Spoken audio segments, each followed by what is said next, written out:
Suatu waktu di pertengahan musim dingin, ketika kepingan salju jatuh dari langit, seorang ratu yang cantik duduk sambil menjahit di pinggir jendela berwarna hitam. Tiba-tiba, jarinya tertusuk dengan jarum jahit, dan 3 tetes darahnya jatuh ke salju. Merah di atas putih tampak begitu cantik.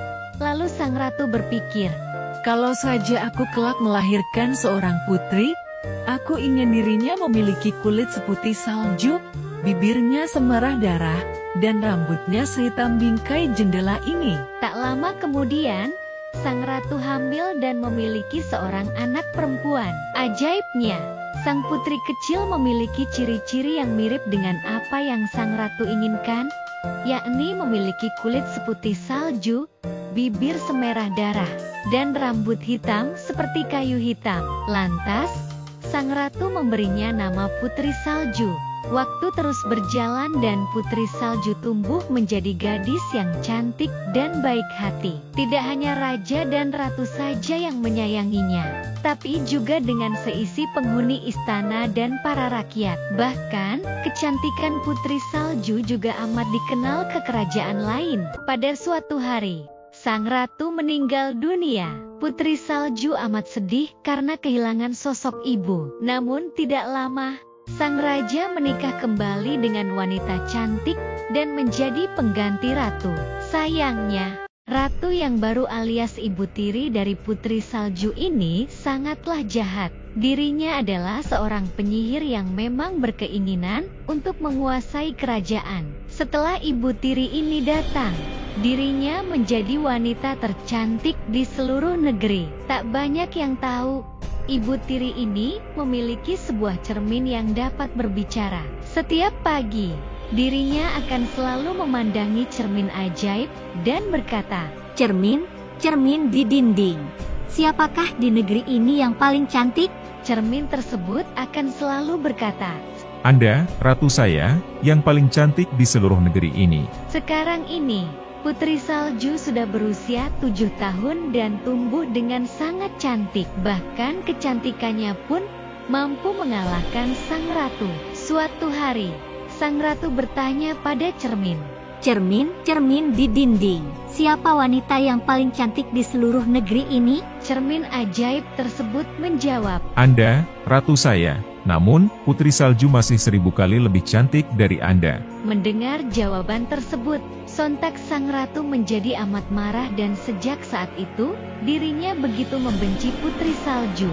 Saking cemburu dan iri hati, sang ratu ingin membunuh Putri Salju dengan memanggil seorang pemburu.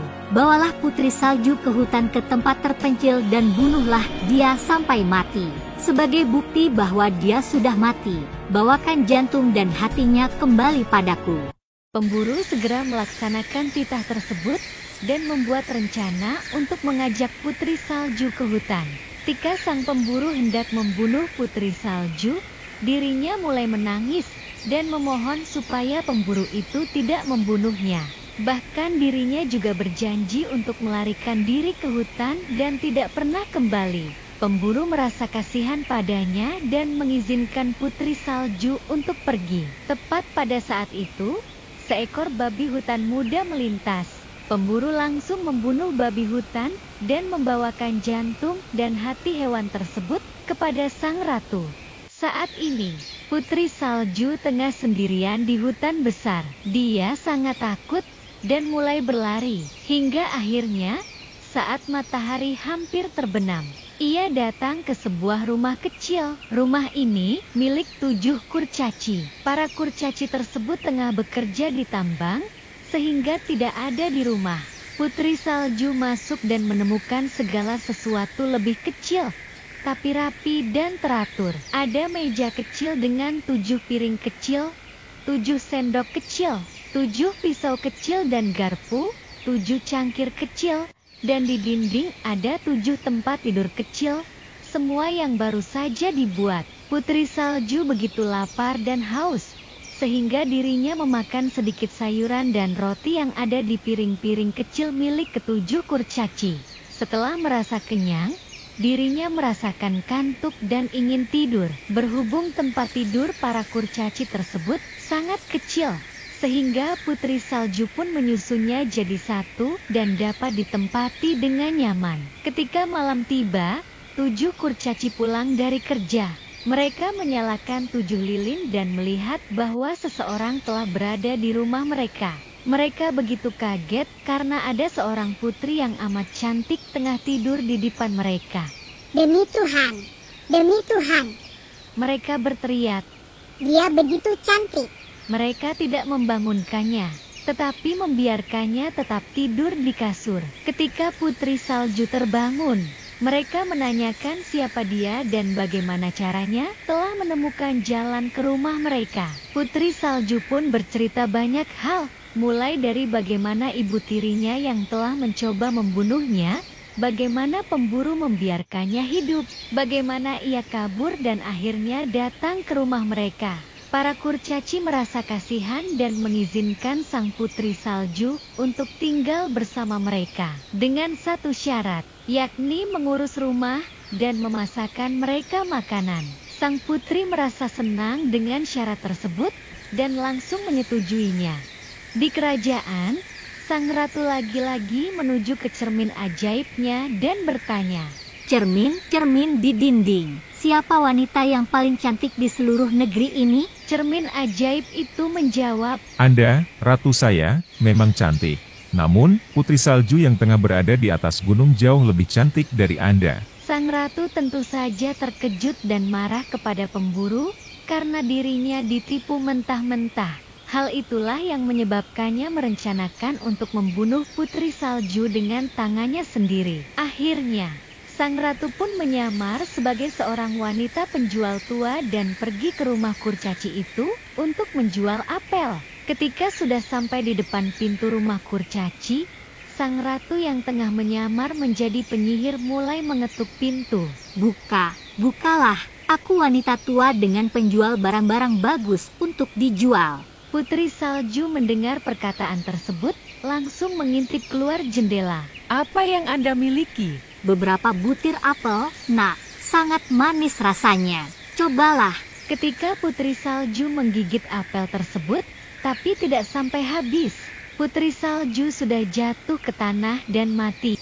Ratu tentu saja merasa senang dan pulang. Sekembalinya di istana, dirinya bertanya pada cermin ajaib. Cermin di dinding.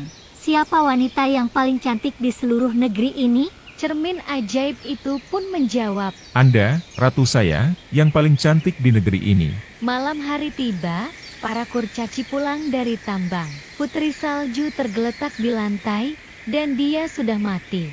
Mereka kebingungan dan tidak bisa menghidupkannya kembali. Akhirnya, mereka membaringkannya di atas kasur yang telah disusun sedemikian rupa. Ketujuh kurcaci duduk di sampingnya dan menangis selama 3 hari. Putri salju benar-benar tidak terlihat seperti orang mati. Lantas, para kurcaci pun membuat peti kaca yang untuk putri salju dan meletakkan di dalamnya, sehingga mereka bisa dilihat dengan mudah.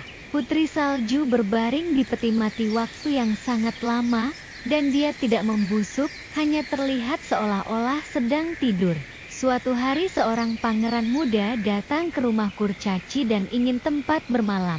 Ketika dia masuk ke ruang tamu mereka dan melihat putri salju terbaring di peti mati kaca, begitu cantik ditambah dengan adanya 7 lilin kecil yang meneranginya.